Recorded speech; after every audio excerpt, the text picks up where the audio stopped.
Get ready for an impactful twist. A fragile girl, humiliated through the streets, hides such a powerful secret that she will shake everyone around her. In a few minutes, you will find out how this revelation changes its story completely, and it can change its way of seeing the world. Before you start, subscribe to the channel and leave your like. Now, let's go to the story. Sick girl is humiliated and beaten, but everyone is speechless to find out who her father is. Subscribe to our channel to know more moving stories like this, and tell us at what exact moment of the day you are reading this account. The cold wind that swept the night karaoke made Isadora shrink even more against the wet wall of an abandoned old building. Her thin and trembling fingers tightened a glass of plastic where some coins shied, almost without sound. It wouldn't be enough for a simple bread. His stomach hurt, complaining for a full day without proper meal.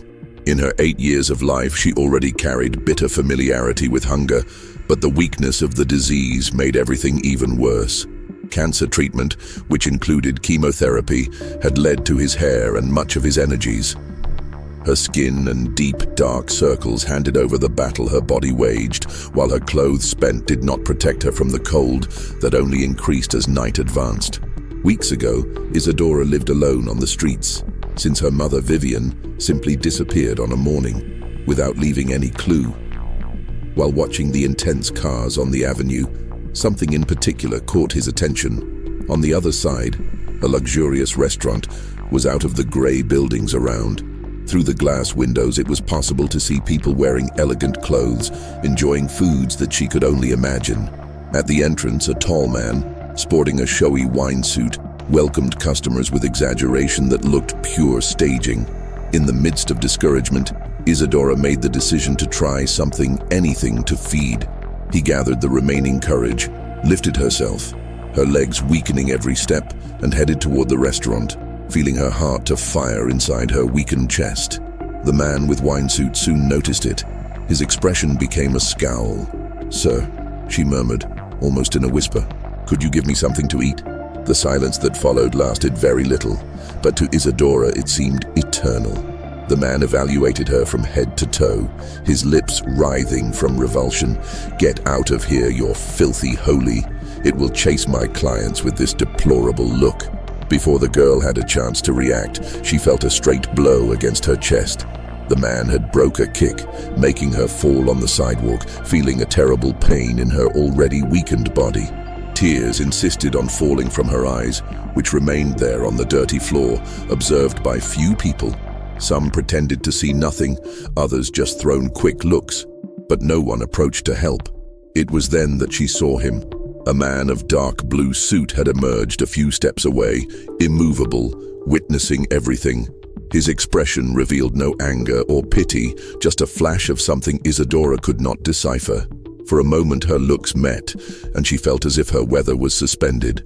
He deflected his face first, then got in a sophisticated car that awaited him. As he returned to herself, Isadora remained there, confused, trying to understand why that man had made her so shaken with just one look. There was something strangely familiar in her eyes, a feeling that the girl could not reach in memory. That night, shrunk behind cardboard boxes next to the abandoned building that now considered a refuge, Isadora kept thinking about the blue suit unknown. Hunger and pain continued, but something new had emerged, a flash of hope or perhaps an indefinite memory that stirred her interior.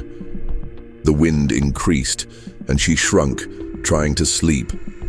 Before falling into a busy sleep, that man's face returned to his mind, and with him the questions. Why did he look at her like that? And why had her heart so fired? The answers would come before what Isadora imagined, triggering a turn in her lonely life. But at that moment, trembling with cold and scared, she was just an abandoned girl, facing the struggle for survival in a ruthless city that didn't seem to care. The sound of steps approaching fenced her from her daydreams. Someone came toward you. For a second, a strange feeling took over her. Something important was about to happen. The next day came gray, as cold as the night before. Isadora felt more pain than usual, the result of the kick the day before. When trying to lift, a vertigo almost threw her back to the floor.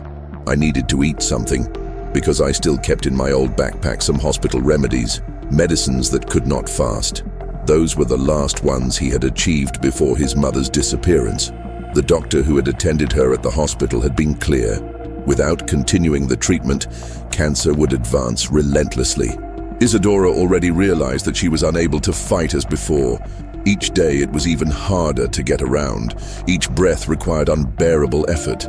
Supported on the walls, she followed by the sidewalk, remembering the man's face with a blue suit. There was something indescribable in his expression, a mix of pain and compassion that he herself, so young, recognized.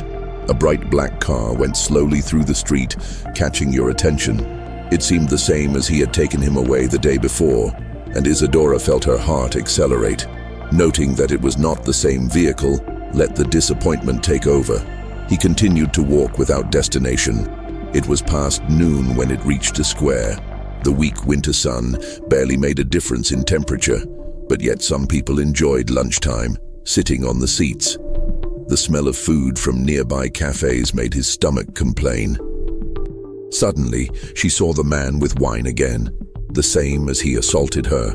He was now at the door of another luxurious restaurant, maintaining the same arrogant posture, but there was something different in his behavior.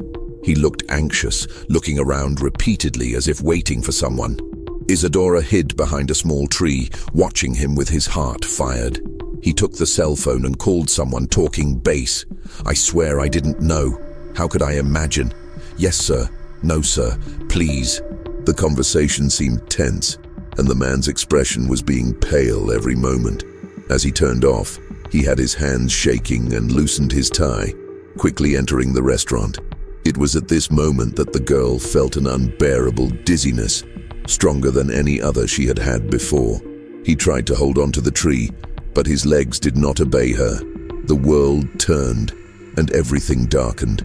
She covered consciousness on the floor, surrounded by unknown faces. "Call an ambulance!" shouted a lady. "The little girl is burning in fever."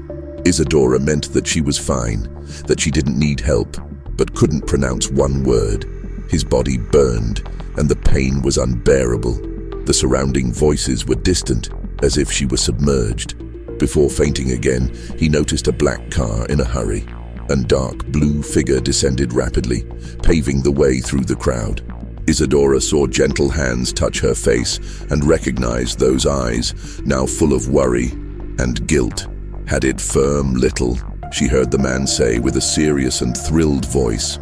"You're no longer alone." The words seemed to come from far away. Isadora wanted to answer, ask who he was and why he cared about her. But everything darkened. The last feeling it had was with strong arms raising from the floor.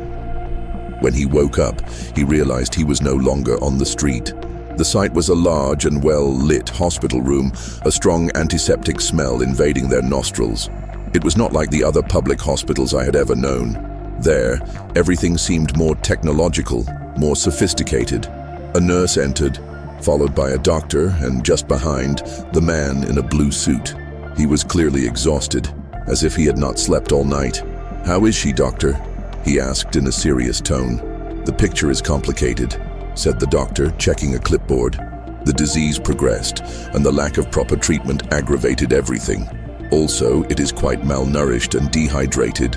Isadora saw the man close his fists and lock his jaw as if he remained a silent fury. But why would someone like him care so much about a street girl? The questions ran over his confused head. "Do all the exams," he ordered without hesitation.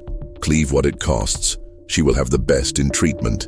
So she noticed something in the hall. Several hospital staff throwing curious glances into the room. Some dozed, looking straight at the blue suit. The nurse who straightened the serum approached Isadora and whispered, "Don't worry, honey.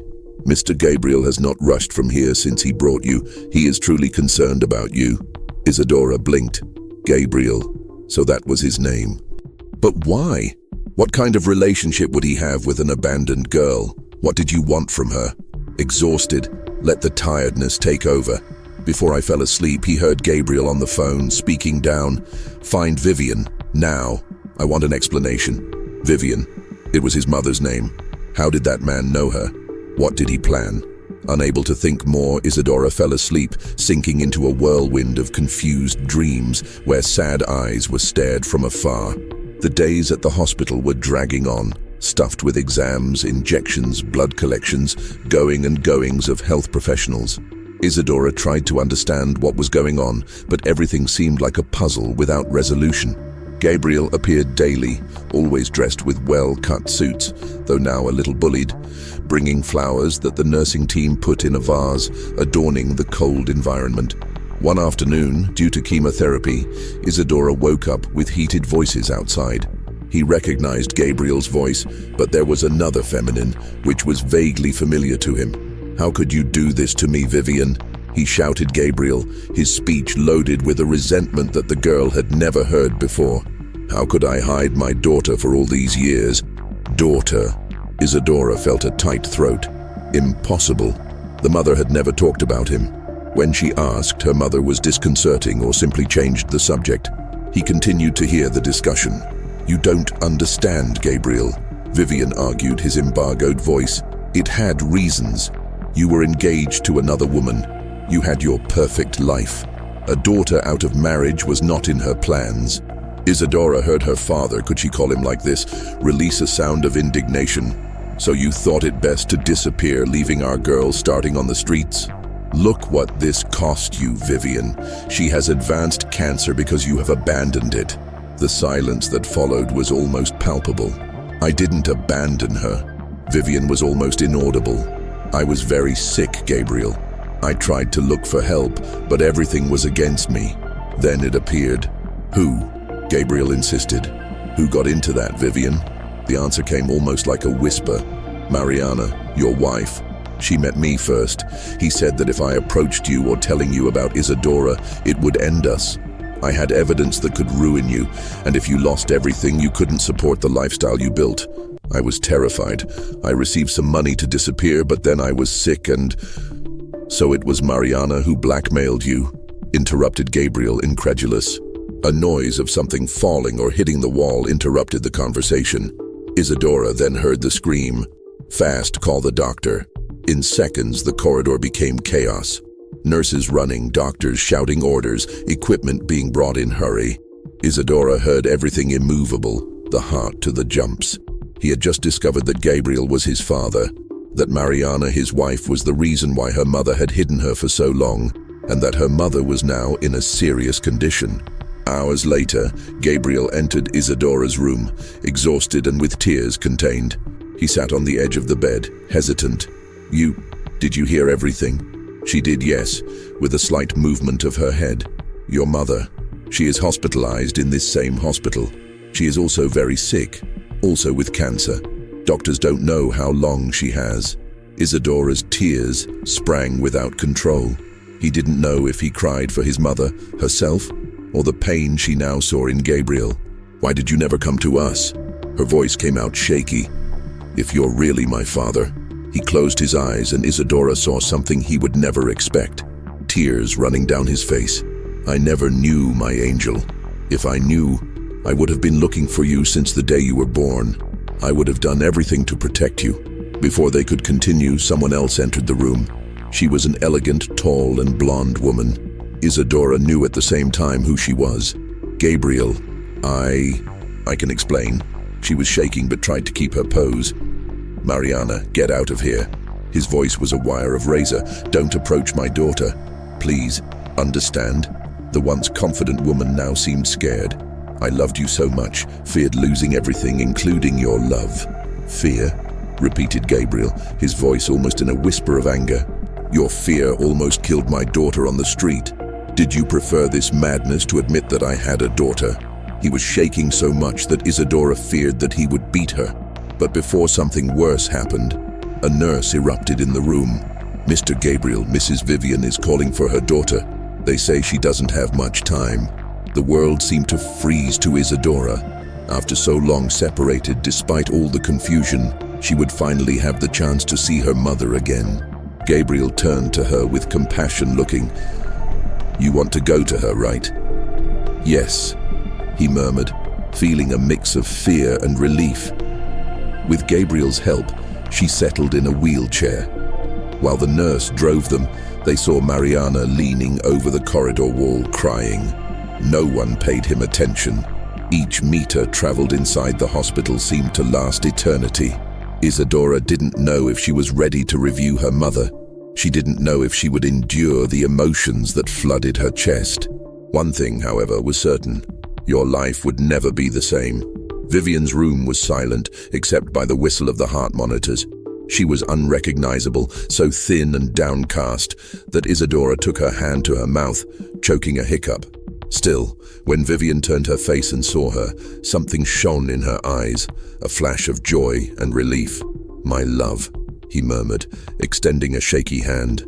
"My girl." Gabriel pushed the wheelchair close to the bed. Isadora managed to hold her mother's cold hand. "Mother," he whispered between sobs, "why didn't you tell me I was sick? I could have helped." Vivian smiled, tears sliding down the pale faces. "I didn't want to overwhelm you. Your own suffering was enough. I tried to find your father, but things came out of control." Gabriel watched the scene closely, his face taken with emotion. For him, it was devastating to see such a weakened mother and daughter. He had never imagined that he could lose both at once. Suddenly, a violent cough took over from Vivian, leaving her without air. The doctors and nurses accuduted fast, introducing medications and adjusting oxygen. When the crisis ceased, she was even weaker. "Please," Vivian stretched his hand toward Gabriel. "Take care of our daughter. Don't let her suffer." "I won't make her helpless," he said, struggling to speak through his own tears. "I swear." Isadora felt her heart shattered. She had to lose almost everything to finally meet her father, and now it could be too late to have the mother by your side. So she held her hand for hours, fearing that at any time it was the last time she would see her. In the following hours, the death hovered over the insistent hospital. Vivian came in and out of conscience, always calling for his daughter. Gabriel and Isadora took turns next to her bed, her hands intertwined, as if united by an invisible wire. Meanwhile, Mariana was missing, according to the nurses. As much as they tried, they did not locate it in any of the corridors. Perhaps I was gone, or perhaps even planning another onslaught. But Isadora couldn't think about it. All his attention turned to his mother. When the night finally fell, Vivian called Gabriel near the bed. I always loved you," he said, panting. "I know I missed not counting about our girl, but the blackmail of Mariana, I could not risk." "Shh." Gabriel tried to calm her down, caressing her hair. "Don't try to speak." "Fight, Isadora," said her mother, slowly spinning her head to face her daughter. "Promise. Who will fight for your life?" Isadora could not answer. The tears were all that came out. Vivian smiled, a smile full of love and pain. Then, in a last cough crisis, his heart stopped. The acute noise of the monitors sounded like an end alarm. Nurses and doctors broke into the room, trying to revive it. Time seemed to freeze to the girl. Gabriel hugged her, whispering disconnected words, while the team did everything within reach to bring her back. After eternal minutes, they heard, "We managed to restore the wrist, but it's very weak." Vivian was still alive, but from the doctor's eyes, it was just a fragile survival. In the following days, Isadora could little to get out of bed. Chemotherapy sessions were increasingly exhausting, and emotional shock by the imminent loss of their mother made everything more cruel. Gabriel, in turn, was increasingly absent, involved in problems in the company and possibly in court. He appeared whenever he could, but he walked with his expression loaded with worries. On a cloudy afternoon, Isadora was awakened by a conversation in the hallway. "Mr. Gabriel, there is an arrest warrant against the Lord," said a firm voice that she did not recognize. "Deviation of funds, tax fraud, and gang formation. We need to accompany us." The girl heard Gabriel argue. "Not now. I can't get out of here with my sick daughter." "You are entitled to a phone call. You can solve what is urgent and then come with us." Isadora felt the floor disappear under her feet. Everything collapsed once and for all. The man who had arisen as his father and salvation was now at risk of going to jail. "How would your treatment be?" It was then that a female voice broke the silence. Rebecca, a former Mariana employee who had arrived at the hospital. "I have proof," she said with determination. Evidence that Mariana was the mentor of everything. She diverted money from the company and used Mr. Gabriel's name to cover up the fraud. Why didn't you talk before? Gabriel questioned impatiently. Out of fear, Rebecca confessed. Fear of losing my job, of suffering retaliation. But when I found out about her daughter, about the state she was in, I couldn't be silent anymore. Isadora could not follow all the details because she was very weak. He fell asleep amid conversation, dreaming of his mother, his father, and a different life. He woke up in the middle of the dawn, feeling a huge desire to cry. He remembered Vivian's last words, asking him to fight. He remembered Gabriel's promise to take care of her. Even confused, he tried to cling to hope. The next day, Vivian's situation worsened dramatically.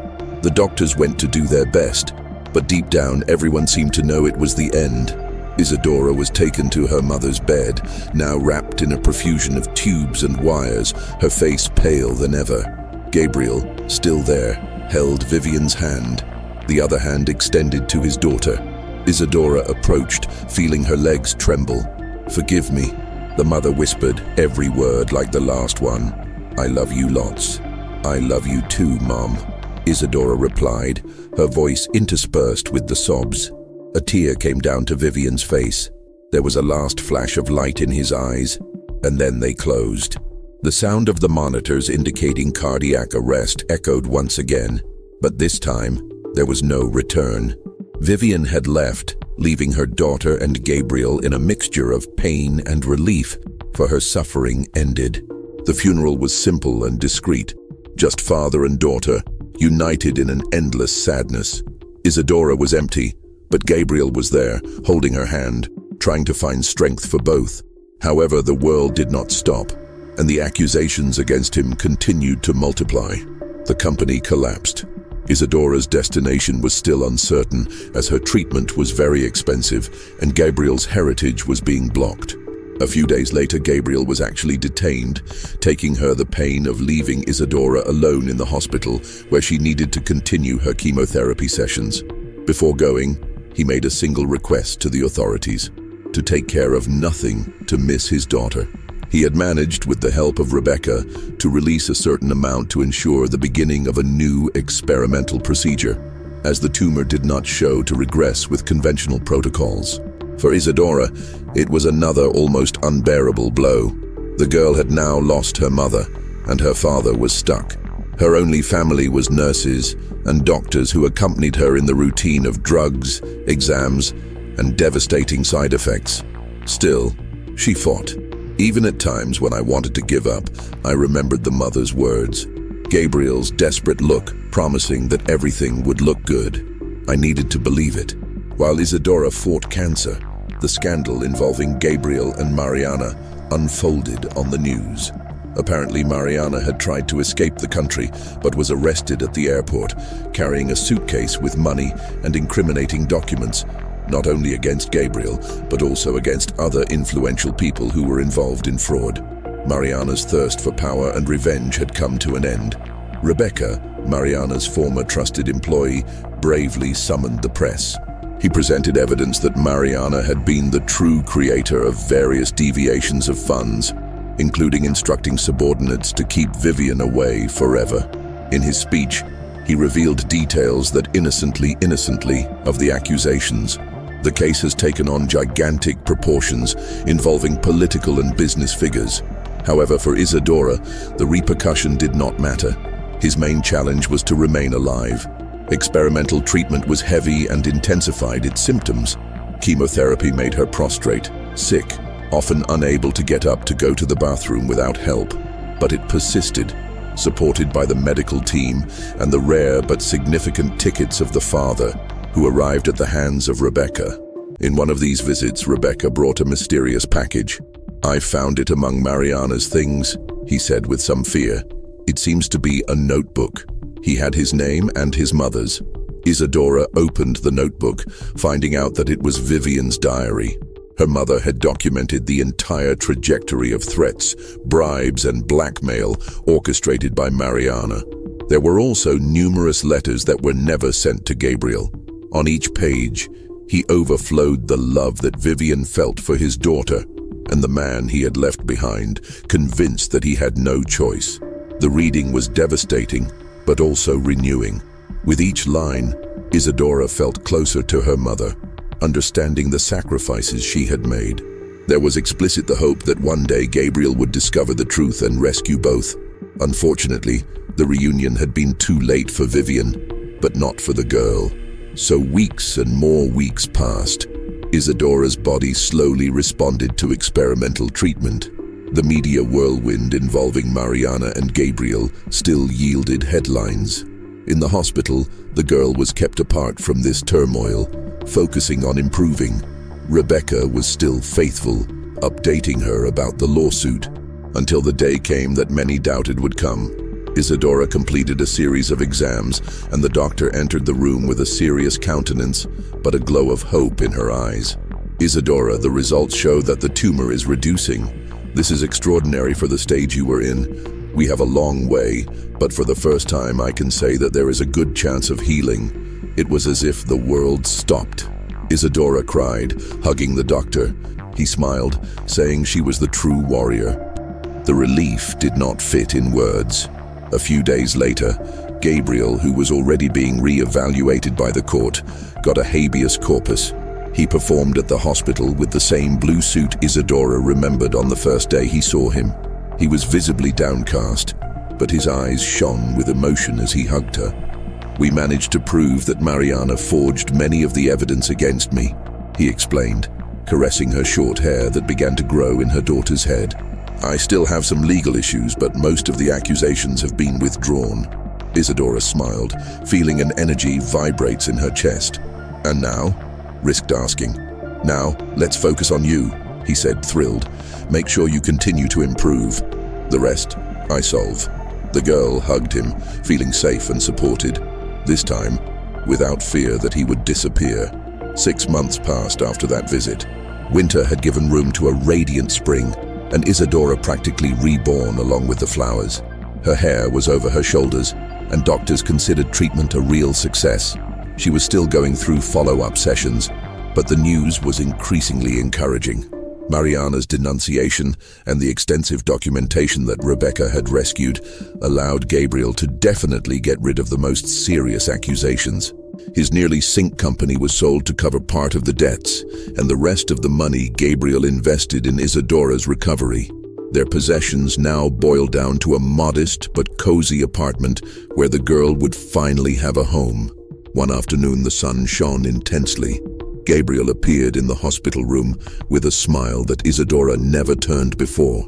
"Prepare yourself. You was discharged, my warrior. Let's go home. Home." She felt her heart beat faster. "Yes, our new home. It is not the luxury I had before, but I believe we will be very happy there." Isadora looked out the window, seeing the landscape of the city where she had suffered so much. The memories of cold, loneliness, and pain would still haunt it for a long time. But now there was an open window for a different future, a future in which it wouldn't be alone anymore. She embraced Gabriel, smelling the life of her father. How much had they lost? And how much could they still conquer together? As they left, they went through a square full of children. Isadora could not contain the tears as he remembered how many nights he had slept in the open. Gabriel held his hand delicately. "Never again," he promised, his voice shaking. "You'll never go through this again." The apartment, in fact, was small, but had a beautiful view of the sea, and the clear walls reflected the sunlight that entered the balcony. Isadora found a room prepared especially for her, with colorful books, a quilt that Gabriel had made from scraps of the few belongings left of Vivian. On the table, there was a picture that Isadora had never seen. Vivian smiling, holding her in her arms as a baby, while Gabriel, much younger, hugged them. "It was taken the day you were born," Gabriel sighed, caressing the frame. "She put this picture all these years." The girl felt the tears arrive again, but this time they were not in pain. They were tears of longing and love, proof that despite everything, the mother was present, through memories and the legacy of courage she had left her. That night, Isadora took a long time to sleep. He was leaned against the bed, admiring the moon that entered the open window. He thought of everything he had lived, The cold streets, the terror of dealing with the disease alone, Gabriel's discovery as his father, Mariana's manipulations, Vivian's loss.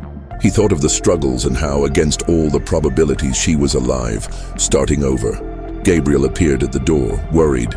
"Are you okay, my angel?"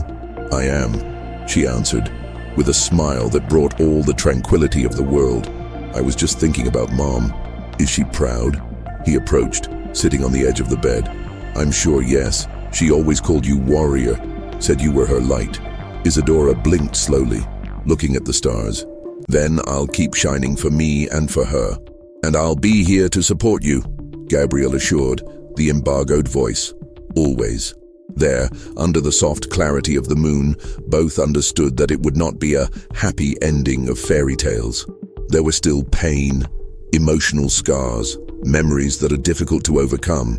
But for the first time, father and daughter felt alone. They had a future that could build together, free of lies and threats. With the night breeze caressing his face, Isadora closed her eyes. Finally, he could rest without the fear of waking up on the street, sick and alone. He thought of Vivian, imagining that from somewhere she smiled when she saw that scene. Gabriel, in turn, looked at the sleeping girl, feeling grateful even in the midst of the losses. He had found his daughter, and she had survived the worst that life had thrown her. The two remained there, sharing the serenity that only true love can offer. And in fact, life would not be perfect. However, throughout the storms, they have learned that happiness is done in times of unity, understanding, surrender. After so much pain, hope was finally reborn, like the dawn after a long, dark night.